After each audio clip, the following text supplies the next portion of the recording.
یا روزہ رکھنے تو بڑے احتیاط کے ساتھ جو ہے وہ روزہ رکھیں۔ اور وہ مریض جن کو نیو آنسیٹ نیا انجائنا کے اس کو نیو آنسیٹ انجائنا یہ ہے کہ مریضوں کو سینے میں درد ہوتا ہے، اور کچھ مریضوں کو تھوڑا سا ہلچل کرنے سے چلنے میں درد ہوتا ہے، سینہ جیم ہو جاتا ہے، ایسے لگتا ہے کہ سینے پر کوئی ہاتھی بیٹھ گیا ہے، پورا سینہ جو ہے وہ جیم ہو جاتا ہے، اور چلنے سے ان کو سینے میں درد ہوتا ہے اور جو جبڑوں میں جاتا ہے، کندھوں میں جاتا ہے۔ کچھ مریضوں کو پیٹ سے شروع ہوتا ہے اور سینے میں جاتا ہے اور پھر جبڑوں میں جاتا ہے یا بیک سائڈ پر جاتا ہے۔ اور یہ جو انجائنا کا درد ہوتا ہے یہ دو قسموں کا ہوتا ہے، ایک اسٹیبل ہوتا ہے، دوسرا انسٹیبل ہوتا ہے۔ دونوں کو اس طرح سے فرق کر لیتے ہیں۔ جو اسٹیبل انجائنا کے مریض ہوتے ہیں ان کو پتہ ہوتا ہے کہ اتنا چلیں گے تو درد ہوگا۔ جو انسٹیبل انجائنا کے مریض ہوتے ہیں ان کو پتہ نہیں ہوتا، ان کا انجائنا انپریڈکٹیبل ہوتا ہے، اور ان کا جو انجائنا ہوتا ہے وہ نہ صرف چلنے سے ہلچل سے درد ہوتا ہے اور آرام کرنے سے رک جاتا ہے، لیکن ان کو کسی وقت بھی لیٹے سوئے ہوئے بیٹھے ہوئے اور کسی وقت بھی ان کو درد ہو سکتا ہے۔ تو لہٰذا یہ جو انسٹیبل انجائنا کے پیشنٹس ہوتے ہیں، اور یہ جو انجائنا ہوتا ہے اس کا درد جو ہے وہ تھوڑی دیر کے لیے ہوتا ہے، جبکہ جو ہارٹ اٹیک کا درد ہوتا ہے اور ہے تو دونوں ہی شریانوں کی بیماری، لیکن یہ کہ جو ہارٹ اٹیک کا درد ہوتا ہے وہ شدت کے ساتھ درد ہوتا ہے۔ کچھ مریضوں کو انجائنا سے ہارٹ اٹیک سے پہلے انجائنا کے علامات ہوتے ہیں، اور زیادہ تر مریضوں کو 65% مریضوں کو ہارٹ اٹیک سے پہلے انجائنا کے علامات نہیں ہوتے ہیں، اور ان کو اچانک سوتے ہوئے رات کو آدھی رات یا کسی بھی وقت کام کے وقت یا کسی بھی وقت جو ہے وہ اچانک سینے میں درد اٹھتا ہے، اور اس درد کی شدت اور ڈیوریشن 20 منٹ سے وہ زیادہ ہوتا ہے۔ کچھ مریضوں کو الٹیاں ہوتی ہیں، کچھ مریضوں کو ٹھنڈے پسینے آ جاتے ہیں، ان کا بلڈ پریشر کم ہو جاتا ہے، تو ان کو جب ECG کرتے ہیں تو پتہ چلتا ہے کہ ہارٹ اٹیک ہوا ہے۔ تو لہٰذا وہ مریض جن کو نیو آنسیٹ انجائنا ہے یا ہارٹ اٹیک ہوا ہے، تو اگر ان کو 6 ہفتے سے 12 ہفتے کے اندر اس قسم کا مرض جو ہے وہ ڈائیگنوز ہوا ہے، تو ایسے مریضوں کو یا تو روزہ نہیں رکھنا چاہیے یا اپنے معالج سے مشورہ کرنا چاہیے، کیونکہ جیسے میں نے کہا کہ ہر مریض اور مرض مختلف ہوتا ہے۔ اس کے بعد جو ہے وہ مریض جن کا ہارٹ اٹیک ہوا ہے یا انجائنا ہوا ہے اور اس کی وجہ سے ان کے جو ہیں علاج ہوئے ہیں، خاص کر کے جن کو اینجیوپلاسٹی ہوئی ہے، جس کو ہم کورونری انٹرونشن یا پرائمری اینجیوپلاسٹی بھی کہتے ہیں، PCI بھی کہتے ہیں، یا وہ مریض جن کو ریویسکولرائزیشن ہوئی ہے، کیبیج ہوئی ہے، بائی پاس آپریشن ہوا ہے، تو ایسے مریضوں میں چنانچہ روزے میں ڈی ہائیڈریشن کے امکانات ہوتے ہیں، تو پھر شریانوں میں یا اسٹینٹ جہاں لگے ہوئے ہیں تو ان میں پھر اسٹینٹ تھرومبوسس یا شریان میں کلوٹ آنے کے جو ہے وہ امکانات بڑھ جاتے ہیں۔ تو ایسے مریض جن کا ریسنٹ بائی پاس یا ریسنٹلی اینجیوپلاسٹی ہوئی ہے، تو ایسے مریضوں کو بھی روزہ نہیں رکھنا چاہیے یا روزہ رکھنے سے پہلے اپنے معالج سے مشورہ کرنا چاہیے۔ تیسرے نمبر پر وہ مریض جن کو شریانوں کی وجہ سے یا بغیر شریانوں کے اسکیمک ہارٹ فیلئر یا نان اسکیمک ہارٹ فیلئر کے سمٹمز ہیں۔ تو جو اسکیمک ہارٹ فیلئر ہوتا ہے وہ بھی شریانوں کی بیماری ہے، لیکن اسکیمک ہارٹ فیلئر کے مریضوں میں سانس کی شکایت ہوتی ہے، انجائنا اور ہارٹ اٹیک کے مریضوں میں سینے میں درد کی شکایت ہوتی ہے، اور یہ جو اسکیمک ہارٹ فیلئر کے پیشنٹس ہوتے ہیں ان کو پرانے ہارٹ اٹیک ہوئے ہوتے ہیں، پرانی اینجیوپلاسٹی ہو چکی ہوتی ہے یا بائی پاس آپریشن ہوا ہوتا ہے، اور اب ان کو ہارٹ فیلئر کے علامات یعنی ہلچل کرنے سے سانس کی شکایت ہوتی ہے، پاؤں پر ان کے سوجن آ جاتی ہے، رات کو سو نہیں سکتے، تھوڑی سی ہلچل کرتے ہیں تو سانس کی شکایت ہوتی ہے۔ تو ایسے مریضوں کو بھی روزہ نہیں رکھنا چاہیے یا روزہ رکھنے سے پہلے اپنے معالج سے مشورہ کرنا چاہیے۔ اور بھی بہت سارے مریض ہوتے ہیں جن کی شریانیں نارمل ہوتی ہیں لیکن ان کو ہارٹ فیلئر کی بیماری ہوتی ہے، ان کے ویل خراب ہو جاتے ہیں، یا مختلف قسم کے وائرسز جو ہیں ان کے اوپر حملہ آور ہوتے ہیں، یا حاملہ عورتوں میں پیریپارٹم کارڈیومایوپیتھی پرانی ہوتی ہے اور ان کو ہارٹ فیلئر کی بیماری ہوتی ہے۔ تو ایسے مریضوں کو ان کی مختلف اسٹیجز ہوتی ہیں، خاص کر کے جو ایڈوانس ہارٹ فیلئر کے مریض ہوتے ہیں، ان ایڈوانس ہارٹ فیلئر کے مریضوں کو روزہ نہیں رکھنا چاہیے، ان میں بالکل ہی روزہ کنٹرا انڈیکیٹڈ ہے، کیونکہ ان کو بار بار کبھی کبھار روزانہ ایمرجنسی میں جانے کی نوبت آ جاتی ہے، یا بار بار اسپتالوں میں داخل ہونے کی نوبت آتی ہے، ان کو دوائیں جو کھاتے ہیں وہ اثر نہیں کرتی ہیں، تو ان کو انجیکشنز کی ضرورت پڑتی رہتی ہے۔ تو ایسے مریضوں کو ایڈوانس ہارٹ فیلئر جو اسٹیج ڈی کے مریض ہیں وہ روزے نہ رکھیں۔ البتہ جو اسٹیج سی والے جو پیشنٹس ہیں ان کو اگر ہارٹ فیلئر کے علامات فنکشنل کلاس 3 to 4 ہوتے ہیں اور ان کو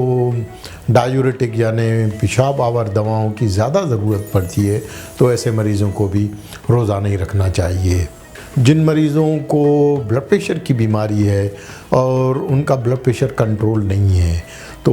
ان کو چاہیے کہ رمضان کا روزہ رکھنے یا رمضان کا مہینہ شروع ہونے سے پہلے ہی اپنے بلڈ پریشر کو کنٹرول کریں، اپنے ڈاکٹر سے مشورہ کریں اور ایسی دواؤں کا انتخاب کریں جو، کیونکہ بہت سارے جو میلیگننٹ ہائپر ٹینشن کے مریض ہوتے ہیں ان کو 3 4 قسم کی گولیاں بار بار کھانی پڑتی ہیں، اس کے باوجود ان کا بلڈ پریشر کنٹرول نہیں ہوتا۔ تو چنانچہ روزہ جو ہے وہ موسم کے لحاظ سے کبھی جیسے سردیوں کا موسم ہے ابھی تو 12 سے 14 گھنٹے کا روزہ ہوتا ہے، لیکن گرمیوں کے موسم میں کبھی کبھار 18 20 گھنٹے کا روزہ ہوتا ہے۔ تو دواؤں کا جو ایفیکٹس ہوتے ہیں پھر وہ ختم ہو جاتے ہیں تو ان کا پھر بلڈ پریشر جو ہے وہ بڑھنا شروع ہو جاتا ہے۔ تو لہٰذا وہ مریض جن کا بلڈ پریشر یا شوگر کی بیماری کنٹرول نہیں ہے تو ایسے مریضوں کو روزہ رکھنے سے پہلے اپنی بیماری کو کنٹرول کرنا چاہیے اور دواؤں کا جو ڈوز ہے وہ ان کو ایڈجسٹ کرنا چاہیے۔ جو شارٹ ایکٹنگ دوائیں ہوتی ہیں اس کو لانگ ایکٹنگ دواؤں کی ضرورت پڑتی ہے تو ان کو تبدیل کروانا چاہیے۔ اس کے علاوہ وہ مریض جن کو دل کی رفتار غیر منظم ہوتی ہے، ایٹریل فبریلیشن ہوتی ہے، وینٹریکولر ایرتھمیاز ہوتی ہیں جس کی وجہ سے ان کو بے ہوشی کے دورے پڑتے ہیں، یا وہ مریض جن کو ہارٹ فیلئر کی وجہ سے ان کو ڈیوائس لگے ہوئے ہوتے ہیں RCD یا CRTD، یا کن کو پیس میکر لگا ہوا ہوتا ہے ایرتھمیاز کی یا کنڈکشن ڈیفیکٹ کی وجہ سے، تو ایسے مریضوں کو بھی یا تو روزہ نہیں رکھنا چاہیے، خاص کر کے اگر نیا ڈیوائس لگا ہوا ہے تو ایسے مریضوں کو جو ہے وہ روزہ نہیں رکھنا چاہیے، یا روزہ رکھنے سے پہلے اپنے معالج سے ضرور مشورہ کرنا چاہیے۔ کچھ مریض ایسے ہوتے ہیں جن کے دل کے ویلز جو ہیں، یا تو وہ ویلز کیونکہ جو ریمیٹک فیور ہے اور اس کی وجہ سے ریمیٹک ہارٹ ڈیزیز ہوتی ہیں وہ ہمارے گاؤں میں نوجوانوں میں کافی زیادہ ہے، اور تو ان میں چنانچہ ویلز کی بیماریوں کی وجہ سے اگر ویل کے جو بیماریاں ہیں وہ یا تو شدت کے ساتھ وہ تنگ ہو چکے ہیں جیسے مائٹرل اسٹینوسس ہے، ایورٹک ویل اسٹینوسس ہے، یا پھر دل کے ویل جو ہیں وہ لیک کرتے ہیں جن کو مائٹرل ریگرجیٹیشن ہوتی ہے، ایورٹک ریگرجیٹیشن ہوتی ہے، یا دونوں ہوتے ہیں، مکس ہوتے ہیں۔ کچھ مریضوں کو ایک سے زیادہ ویل جو ہے وہ تنگ یا ویل جو ہے وہ لیک کرتے ہیں، تو لہذا ہر مریض جو ہے وہ مختلف ہوتا ہے۔ تو وہ مریض دل کے جو وہ ویلز کے بیماریوں کے مریض ہوتے ہیں جن کو اگر ویل جو ہیں وہ شدت کے ساتھ تنگ یا لیک کر رہے ہیں تو ایسے مریضوں کو جو ہے وہ روزے نہیں رکھنے چاہیے۔ اور اگر بہت سارے مریض ہوتے ہیں ان میں بیماریاں تو شدید ہوتی ہیں لیکن علامات نہیں ہوتے ہیں، تو مریض کہتے ہیں کہ ڈاکٹر صاحب مجھے تو کسی قسم کی کوئی علامات کوئی تکلیف نہیں ہے تو لہذا میں روزے رکھ سکتا ہوں کہ نہیں، تو ایسے مریضوں کو چاہیے کہ اپنے معالج سے جو ہے وہ مشورہ کریں، لیکن جن کے ویلز جو ہیں وہ کافی زیادہ شدت سے لیک یا تنگ کر رہے ہیں تو گائیڈ لائن کے لحاظ سے ان کو روزہ جو ہے وہ نہیں رکھنا چاہیے۔ اس کے علاوہ دل کی مختلف پیدائشی بیماریاں ہوتی ہیں، اور خاص کر کے جن کی کمپلیکس سائنوٹک کنجنیٹل ہارٹ پرابلمس ہوتے ہیں، اور کچھ مریضوں کے وہ کریکٹڈ ہوئے ہوتے ہیں لیکن ان میں ریزیڈیول پرابلمس ہوتے ہیں یا ان کی پیچیدگیاں ہوتی ہیں، ان کو پلمونری ہائپر ٹینشن ہوتا ہے، تو ایسے مریضوں کو بھی روزہ نہیں رکھنا چاہیے، کیونکہ پانی کی کمی کی وجہ سے، ڈی ہائیڈریشن کی وجہ سے ان کا یہ جو امراض ہیں سائنوٹک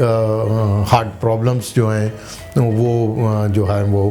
ورس ہو سکتے ہیں۔ تو لہذا ایسے مریضوں کو بھی روزہ نہیں رکھنا چاہیے۔ اگر وہ روزے رکھ رہے ہیں تو اپنے ڈاکٹر سے روزہ رکھنے سے پہلے ڈاکٹر سے ضرور مشورہ کریں۔ اس کے علاوہ کچھ مریض ہوتے ہیں جن کو دل کے مختلف امراض کی وجہ سے ان کے ریسنٹ آپریشن ہوئے وہ ہوتے ہیں، دل کے ویلز کی بیماریوں کے آپریشن ہوئے ہوتے ہیں، یا دل کی پیدائشی بیماریوں کے ریسنٹ آپریشن ہوئے ہیں، یا دل کی جو جھلی ہوتی ہے پیریکارڈیم اس کے آپریشنس ہوئے ہوتے ہیں۔ اگر ان کے آپریشن تازہ ہوئے ہوتے ہیں 6 سے 12 ہفتے کے دوران، تو ابھی ان کے زخم جو ہے وہ صحیح طریقے سے ہیل اپ نہیں ہوئے ہیں، تو لہٰذا ایسے مریضوں کو بھی روزہ رکھنے سے گریز کرنا چاہیے، یا اگر وہ روزہ رکھیں تو ڈاکٹر سے مشورہ کر کے اور اس کے بعد جو ہے وہ روزہ رکھیں۔ اس کے علاوہ جو ہے وہ دل کے مختلف بیماریاں ہوتی ہیں، اور اس کی وجہ سے ان کے جو سانس کی پھیپھڑوں کی نالیاں ہوتی ہیں، پلمونری آرٹریز ہوتی ہیں، ان میں پریشر بڑھ جاتا ہے، اس کو ہم پلمونری ہائپر ٹینشن کہتے ہیں۔ اگر وہ سیویئر پلمونری ہائپر ٹینشن ہے ان کو، تو وہ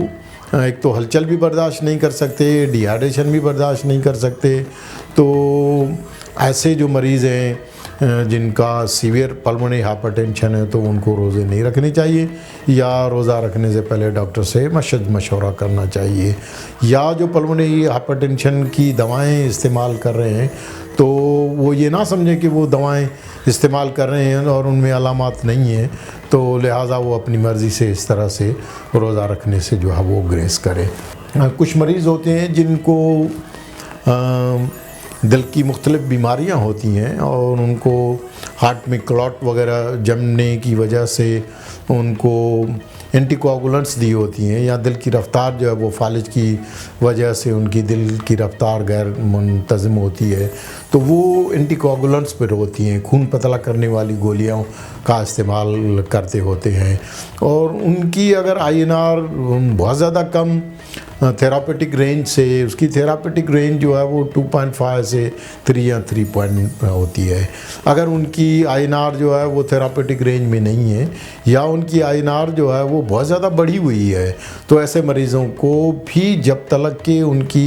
INR اسٹیبلائز نہیں ہوتی تو ان کو روزہ نہیں رکھنا چاہیے، اس لیے کہ ڈی ہائیڈریشن کی وجہ سے اور خون کی جو دواؤں کی اثر نہ ہونے کی وجہ سے، INR کی کمی کی وجہ سے ان میں خون کے لوتھڑے دوبارہ جمع ہو کے فالج اور جو ہے وہ ویل جو ہے ان کا، اس میں خون کا لوتھڑا جمنے کے امکانات زیادہ بڑھ جاتے ہیں، تو لہذا ایسے مریضوں کو بالکل احتیاط کرنا چاہیے۔ آخر میں وہ مریض جن کو دل کے مختلف امراض کی وجہ سے ان کو heart failure, advance heart failure ہو چکا ہے، اور ان کی دل جو ہے وہ تبدیل ہو چکی ہے، جس کو ہم ہارٹ ٹرانسپلانٹ کہتے ہیں، یا ان کو ایلویٹ لگا ہوا ہے، میکینیکل سرکولیٹری سپورٹنگ ڈیوائس لگے ہوئے ہوتے ہیں، جن کو ہم لیفٹ وینٹریکولر اسسٹ ڈیوائس کہتے ہیں، اور اگر ان کو ڈیسٹینیشن تھیراپی کے طور پر ان کو ڈیوائس لگے ہوئے ہیں، تو ایسے مریضوں کو بھی روزہ نہیں رکھنا چاہیے، یا روزہ رکھنے سے پہلے اپنے ڈاکٹروں سے رجوع کرنا چاہیے۔ تو یہ تھے ریکمنڈیشنز جن کے بیس پر مریضوں کو، جو امراض قلب کے مریض ہیں، ان کو روزہ نہیں رکھنا چاہیے، یا روزہ رکھنے سے پہلے اپنے معالج سے مشورہ کرنا چاہیے کہ ان کا مرض اور ان کا مرض کی شدت کی وجہ سے روزہ رکھنا چاہیے کہ نہیں، اور اگر ان کو دوائیں ایڈجسٹ کرنی ہے یا بیماری کے ورس ہونے کے امکانات زیادہ ہیں تو ان کو روزہ نہیں رکھنا چاہیے۔ میں یہاں روزانہ التمش جنرل ہاسپٹل میں صبح اور شام کلینک کرتا ہوں۔ اگر اس معاملے میں کسی کو بھی